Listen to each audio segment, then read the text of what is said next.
Қазақстан тарихындағы маңызды кезең ежелгі дәуірден Ресей империясының құрамына кіруге дейінгі кезең. Ежелден қазіргі Қазақстан территориясын қазіргі қазақтардың этногенезінде өзіндік ізін қалдырған сан алуан тайпалар мен ұлыстар мекендеген. Қазақстан даласы массагеттер, сақтар, дақтар, ғұндар, оғыздар, қыпшақтар, қаңлылар, үйсіндер және басқа да көптеген көшпелілерді көрді. Біздің эрамызға дейінгі 3-1 ғасырларда қазіргі Қазақстан жерінде кәнгуй мемлекеті пайда болды. Оның халқы кәнгуйлер, үнді еуропалық жартылай көшпелі халық болды. Ең алдымен ирандықтар, соғдылармен бірдей немесе ассийлер сияқты басқа да осқан ирандық топтар. Кәнгуй мемлекеті туралы алғашқы мәліметтер 2 ғасырдың 2 жартысына жатады. Хань империясының елшісі Чжан Цань орталық Азияның әртүрлі елдерінде болған кезде император Вудиге жазған естелігінде Чжан Цань кәнгуйді тұрғындары көшпелі өмір салтын ұстанған елік ретінде сипаттады. Кәнгуевтер арабтар жаулап алу кезінде Мавераннахр деп аталған Трансоксания автохондары деуге болады. Қазіргі уақытта Трансоксанияның тарихи-географиялық аймағының көп бөлігін Өзбекстан алып жатыр.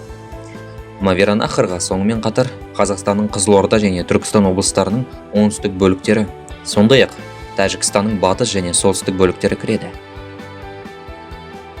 Кәнгуй мемлекеті біздің заманымыздан бұрын 2 ғасырдың аяғында оңтүстік Қазақстан және солтүстік батыс Қазақстан аумағын қамтыды. Сённу империясының әлсіреуі және оның одан әрі құлдырауымен Кангжу билігінің әскери-саяси ықпалы күшейе түсті.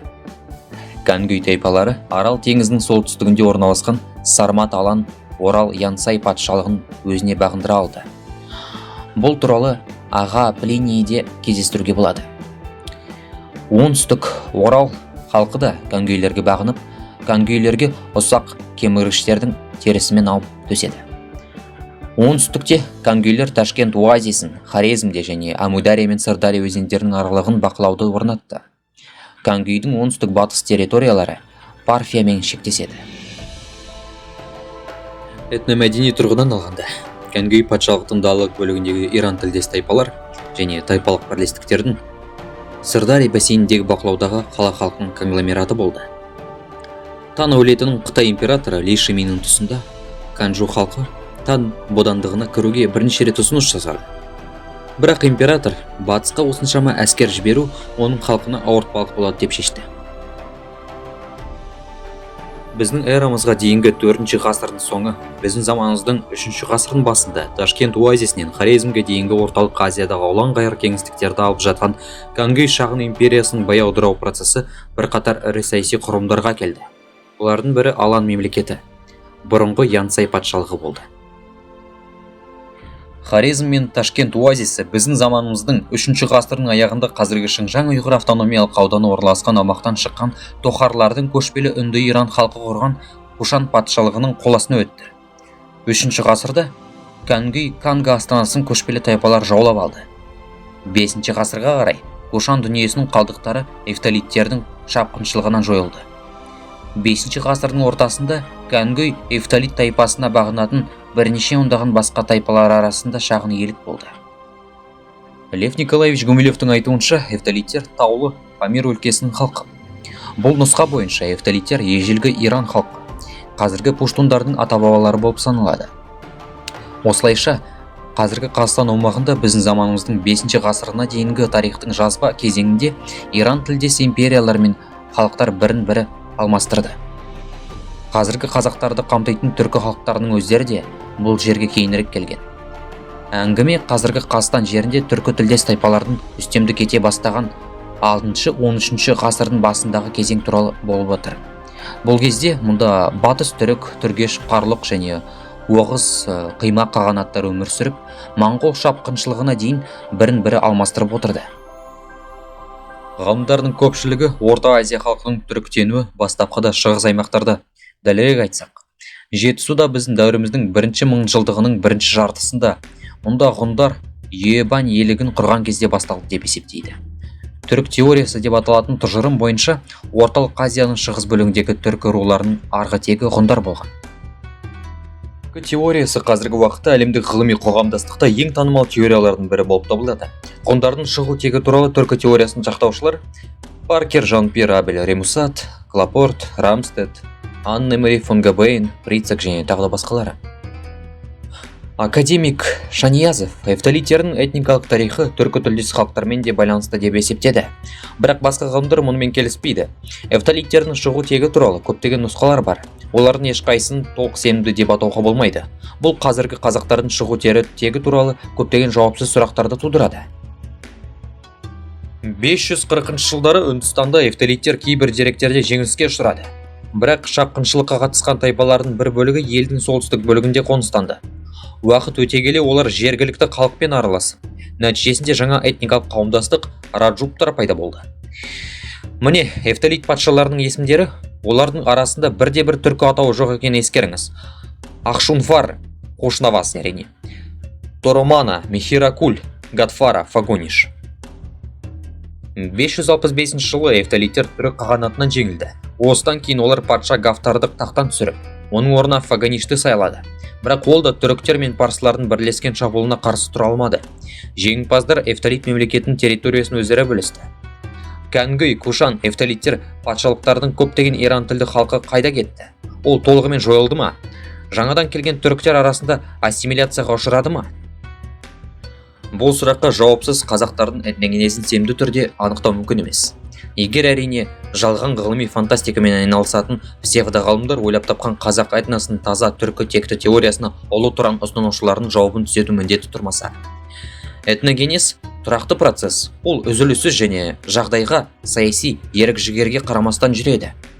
Демек, қазақ этносы қазіргі Қазақстан территориясында бұрыннан өмір сүрген, еш жерде жай жойылып кетпеген және қазіргі қазақтардың этногенезіне қайсы бір жолмен үлес қосқан халықтардың жолы. 6 ғасырдың ортасында Сүйіңнің ұрпақтары түрік қағанатын құрып, өздерін аспан түркілері деп атай бастады. Түрік қағанаты Шығыс Түркістан мен астанасы Орхон өзені алабындағы Алтай жерін алып жатты. Түрік қағанатының алғашқы билеушілері Ашина әулетінен түркі тайпасынан шыққан. Осылайша 6-13 ғасырдың басында Орталық Азия, оның ішінде Қазақстан аумағы қуатты ежелгі түркі этномәдени бірлестігінің орбитасына кірді. Бұл кезеңде бүкіл қоғамдық саяси жүйе және жергілікті тұрғындардың этномәдени өмірінде өзгерістер болды. 13 ғасырда Қазақстан территориясы Алтын Орданың құрамына енді. Ол ыдырағаннан кейін 15 ғасырда батыста Ноғай ордасы, шығысында Өзбек хандығы құрылды. Қазақстандағы Өзбек хандығы Әбілқайыр хан тұсында өзінің ең үлкен билігіне жетті. Әбілқайыр өлгеннен кейін Өзбек хандығы ыдырап, кейін Мұхаммед Шейбани ханның басшылығымен қайтадан бірігіп, 1498-1500 жылдары ол басқарған тайпалар қазіргі Өзбекстан жеріне қоныс аударды. Сырдарияның төменгі ағысындағы азат етілген аймақтарды қазақтар басып алды. Қазақ этнологтары Жабагин, Сабитов және Ақжаян аутосомалық белгілерде Y хромосомалық полифармизм деректерінде этногеномикалық талдау негізінде қазақ этносының қалыптасуы 13 ғасырдан басталады деген қорытындыға келген. Яғни 15 ғасырлар, яғни Алтын Орда дәуіріне дейін. Олардың Y хромосомының өзгеріштігі, яғни еркектік тегі ақылы тұқым қуалайтын және қазақтардың ұрылық құрылымы, ол дала ақсүйектері және дінбасылары арасындағы байланыстарды зерттеу, қазақ руларындағы әлеуметтік және биологиялық туыстық арасындағы ішінара жағымдық қатынасты ашты. Екі ру, төре және қожа үшін генетикалық зерттеулер бұл рулардың шығу тегі туралы этнографиялық деректерді растады. Төре, олардың аңызға айналған шежіресін Шыңғыс ханға жатқызады. Моңғол гаплотоптарының жоғары жиілігін көрсетеді. Ал қожа руы олардың аңызға айналған шежіресін қадағалайды. Арабиядан келген ислам миссионерлері таяу шығыстағы Y хромосома гаплотоптарының жоғары жиілігі бар екен.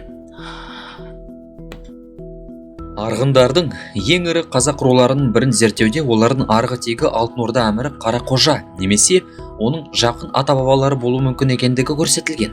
Екінші жағынан арғындар мен Алтай тауының қазақтары мен моңғолдар арасындағы ұқсастықтар анықталды. Бұл түркі тілдес және моңғол тілдес халықтардың кейінгі қоныс аударылулары нәтижесінде енгізілген суперстрат деп аталатын құбылыстың болуын көрсетеді. арғындардың тайпалық бірлестігі қалыптасқан кезде олардың Қарақожа руының генеалогиялық негізін қалаушы сияқты түркі тілдес болғандығынан. Бұл зерттеулерге сенетін болсаңыз, қазіргі қазақтар моңғолдар мен арабтардың ұрпақтары, яғни оларды автохтондар, облыстағы Қазақстан Республикасы территориясының байырғы тұрғындары деп атауға болмайды. Татарстан Марджани атындағы тарих институтының, Усманов атындағы Алтын Орда және татар хандықтарын зерттеу орталығының басшысы Илнур Мерғалиев те бастапқыда қазақтардың негізін Моғолстан құраған атап өтеді. Шағатай және Жошы ұлысының сол қанатындағы тайпалар. Сонымен бірге, қазақтардың этногенезіне қатысты балама көзқарас бар. Бірқатар ғалымдар қазақ халқының этникалық тарихы бастапқыда ежелгі халықтың екі тобының синтезі ретінде дамыды деп болжауға бейім. Олардың бірі елдің батысында қалыптасып, біздің дәуірімізге дейінгі 3-2 мыңжылдықта Қазақстан мен Еділ бойының басым халқына айналды. Оның этникалық тарихының бастапқы кезеңі үнді еуропалық тілдер және Кавказ нәсілдік типінің қалыптасуымен байланысты. Тайпалардың тағы бір тобы Орта Азиядан шыққан. Олардың ішінде түркі тілдері мен монғолоидтық нәсілдік тип басым болды. 2-3 мыңжылдық кезеңдегі екі популяциялық топтардың өзара әрекеттесуі мен бірігуінің тарихы этникалық консолидацияның жүзеге асырылып, протоқазақ мен және туыстас этникалық қауымдастықтардың қалыптасу процесі болып табылады.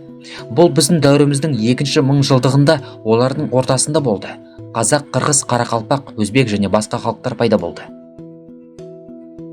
Сонымен, үнді еуропалықтар және кавказдықтар орталық Азияның, оның ішінде қазіргі Қазақстан территориясының байырғы тұрғындары болып табылады. Неге екені белгісіз, жергілікті ғалымдар қазақ отбасыларының бейіттерінен олардың генетикалық ізін таппаған. Алайда олар оны тауып алған шығар. Бірақ қазақтың дала ақсүйектерін Шыңғыс ханның тікелей ұрпақтары деп санау үшін оны байқамауды жөн көрді ме? Бірақ ақсүйектер бүкіл халық емес, солай емес пе? 1511 жылы қазақ руларының басын тұңғыш қазақ мемлекетінің құрушы саналатын хан Қасым құрады. Бұл 1511-1523 жылдары болды. 16 ғасырда қазақтар үшін басты сыртқы қауіп моңғол тайпаларының, атап айтқанда Жоңғар хандығының батыс моңғол мемлекетінің шапқыншылығы болды. Қазақ хандығы жоңғарлармен текетіреске шыдай алмай ыдырап кетті. 1718 жылы қазақ хандығы жоңғарлардың шабуылынан 300-ге бөлініп, оларды хандары билей бастады. Аға жүз оңтүстік, орта жүз солтүстік, шығыс және кіші жүз батыс. Олардың арасындағы өзара алауыздық толастамады. Бұл үш хандықтың да әлсіреуіне және олардың жоңғарлардың жаулап алу қаупіне, кейін геноцидке ұласуына келді. 1710, 1728 және 1729 жылдары қазақ рулық жасақтары әлі де жоңғар әскерлерін талқандады. Бірақ шығыстан шабуылдар жалғасып, үлкен апатқа айналды. Кішкентай елдің көршілес қуатты державалар арасындағы шебер айла-шарға арқылы өмір сүріп, тіпті дамый алатын жағдайлары тарихта аз емес.